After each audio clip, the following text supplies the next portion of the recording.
Howdy. After a long time of playing Battlefield Light, arcing it, and scrapping many ideas I've had for videos, I've decided to venture out into other games, looking for one to make me passionate enough to yap about for 12 minutes.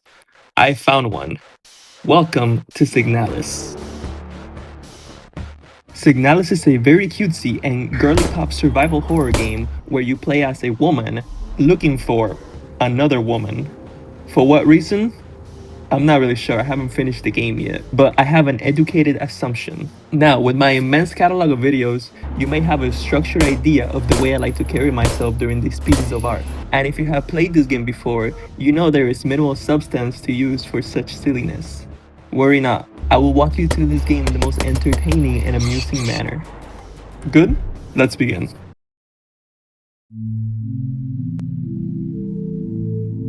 This is you.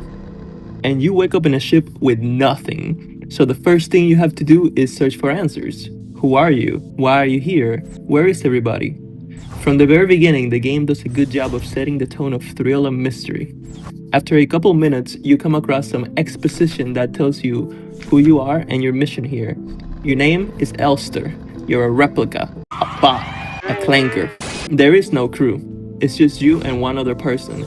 And your mission is to venture far out into the edges of the solar system to find habitable planets and moons for the great nation. Currently, you have found yourself in a bit of a pickle.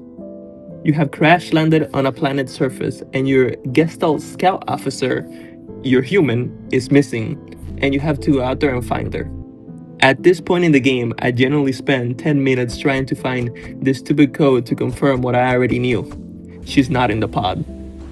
With this information, you venture outside in the cold to the closest structure you find. You crawl into a hole and find some weird items that probably have some philosophical meaning that relates metaphorically to the game's theme. You don't care because that's not what you're here for. Here is where the game truly begins. You are finally given freedom to complete your quest.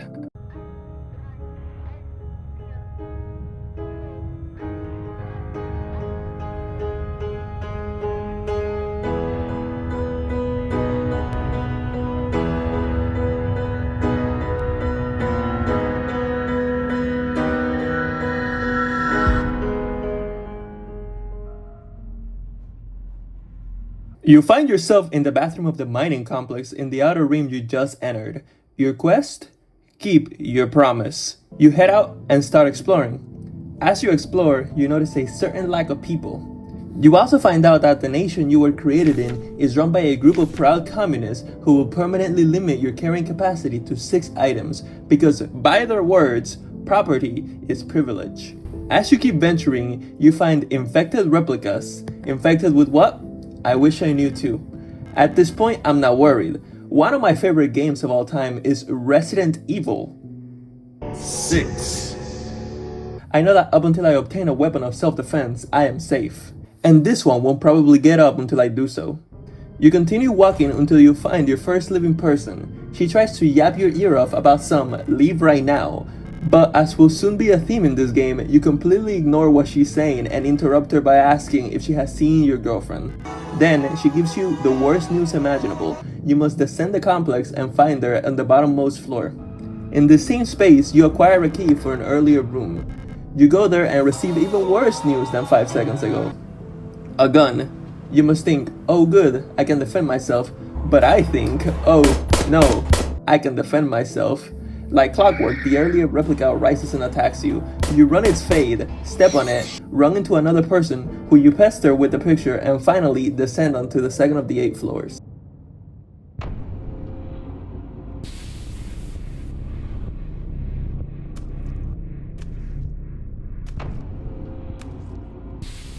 As expected, you will find higher resistance here. There are 2 main points of interest on this floor. An elevator that would allow you to descend to the lower floors, and a bigger elevator to descend to the mines where your significant other may be. Now, to get them running. Time to go through the usual survival horror tried and true classics, kill monsters, run out of ammo while killing monsters, run away scared, and spend way too much time figuring out puzzles for 6th graders. Eventually, you will cross paths with another person to bother with your monkey business. This one, however, tells you that she does not care about you or your beloved, and to go find the administrator about it. So you do that. After completing one of the puzzles, your mind is transported to a radar station where you learn that there is a switch in your robotic brain that allows you to intercept radio signals. With this new power, you can now hack into almost any safe on this floor, and once again, spend an embarrassing amount of time doing so. With the items from the safe, you are now able to descend one floor in the elevator. Now, as I'm seeing the amount of floors in this game, I'm starting to realize that this might be a two-part video. Anyways,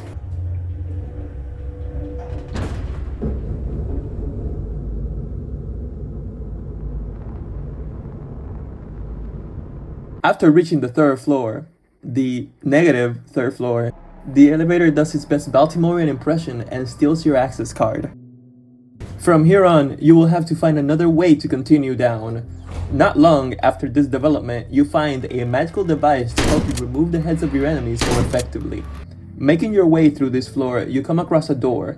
Getting through this door is now your life goal, and to complete it, you have to find 5 keys needed to open it. To find the first one, you must complete a puzzle that has its literal steps on a piece of paper next to it, but since it's not an Instagram reel, I have already forgotten the steps and will take 30 minutes to complete it. The completion of said puzzle allows you to go down to the next floor, where the first key is. Good, only 4 more to find now. After struggling with inventory management, you are off to find the next one. You kindly deny some autograph requests, and with the power of the all-purpose tool, you find the air key in an air vent. The worker who put this here must have been quite the funny guy, invited to all parties I presume. To acquire the gold key, you must go on an LSD trip, solemnly induced by watching old cassette videos so that by some miracle, when you awake, it will be in your possession. Keep in mind that while you are looking for these cards, Elster is experiencing the most dreadful and horrible day of her life. Due to my skill, she has been bitten, beaten, and scarred. At this point, she might be the replica of Theseus since she is more repair pack than herself. She's taking it like a champ though.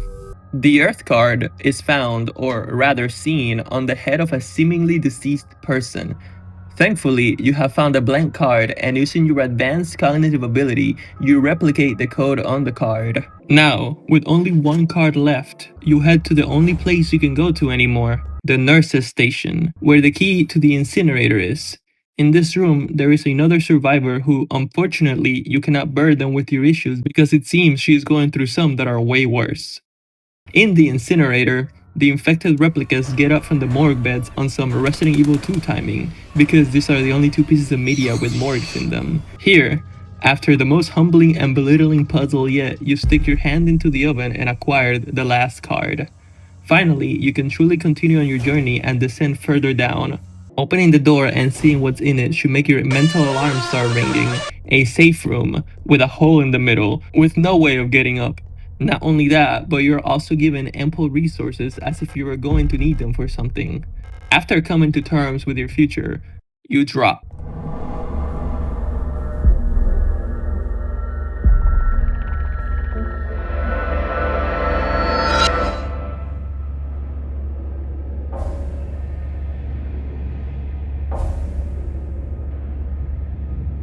I didn't expect this game to have boss fights, but let me tell you, I wasn't disappointed. After quickly dispatching the female space marine on the first try, I stood still for a second and prayed, as the world lost a baddie today. Then, a male replica opens the door. This is the administrator you were told to find. You do your usual pestering, which I think at this point we should have a serious conversation about adding Elster to the Where's My Wife Hall of Fame. After which, you can only deduce that by being so annoyed, he pushes you down the elevator shaft to end you. And worst of all, keeps your sacred photograph. You are now on the 5th floor. You retain all your gear, but the most important piece of your journey, your sacred photograph, is missing. Hey! Unimmerse yourself from this masterpiece of a video for a second. This is as far as I have gotten in the game. I, of course, will be finishing the game over the next couple of days. If you enjoyed it and want more, make sure to like, subscribe, and comment. I promise to upload more than 2 videos annually. I will see you in a couple of time cycles when the next video is ready. I love you. Bye bye.